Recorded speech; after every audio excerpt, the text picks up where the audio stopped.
Hi, my name is Cathie Hart, and forgive me, my video isn't showing on the bottom right of the screen, but for some reason I've been having some technical difficulties on this recording, so I'm going to make it without the video. My name is Cathie Hart. I run the business called Cathie, offering professional photography and design services, and in today's class I'm going to teach you how to do a GoDaddy root installation for WordPress.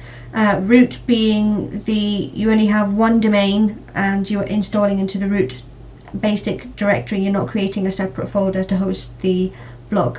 So we're in GoDaddy. Fantastic service. I'm a happy customer. No, I'm not being paid to say this and share what I'm doing. I'm just doing this out of the goodness of my heart and because I want you to be able to install your own WordPress site.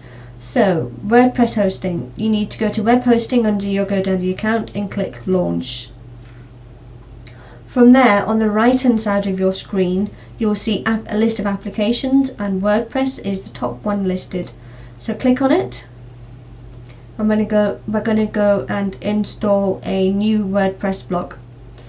So install now.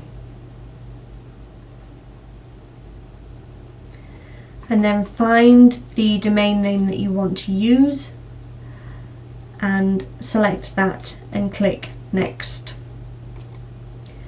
I'm not showing sections of my screen purely because I want to keep my privacy. I host a lot of different domains and blogs, so I'm just protecting what is rightfully mine.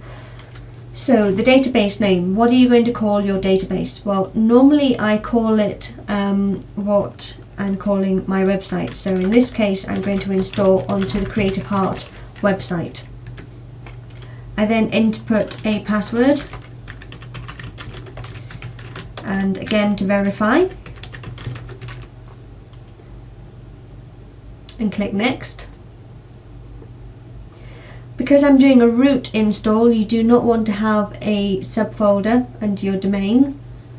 That only applies if you are creating a blog for a secondary domain that you are hosting, or third, or any additional domain that you're hosting with GoDaddy. So because this is for your first domain, your primary domain with GoDaddy, and that's what you purchased your hosting under, then this is how you do it. So you've got your main domain, and you don't have a root directory. It's going to you don't have a subdirectory, so you're installing into the root, which is the base directory. Click next.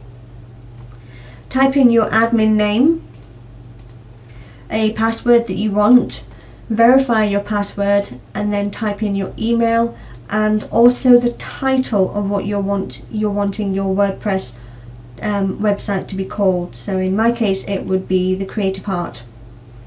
I'm not going to click finish in my example purely because I've already gone through this once and my recording's all screwed up, and I'm going through this again just to show you how you do it. So once you click finished, what it will do is you'll need to go and click on manage my applications, and it will then say that it's creating the database is the first thing it says. A few minutes later it then says installing, and then a few minutes later it then says successfully installed, as you can see, thecreativeheart.com.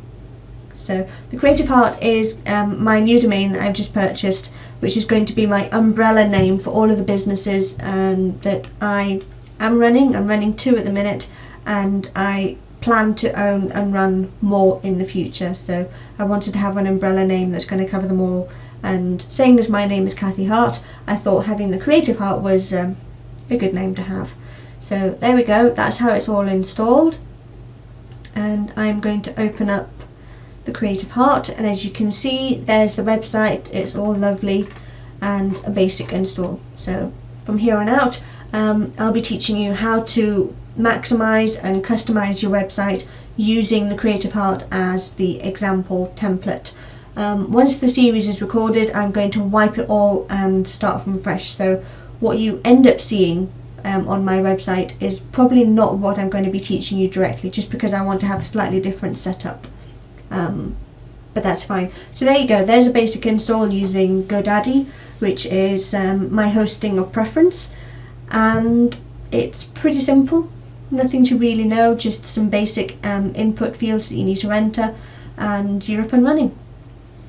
If you are transferring your domain, you need to leave a few days. So if you're transferring it from another purchasing place and you haven't bought it with GoDaddy, then you need to give it a few days to let the MAC address activate for you to then transfer, and then for it to solidify on the GoDaddy servers. Once that happens, then go through this installation process. Don't install before you've got your domain, because it's so much easier once you've got your domain in place to then install correctly. You're not having to do mappings of your settings within WordPress, which introduces some complexity.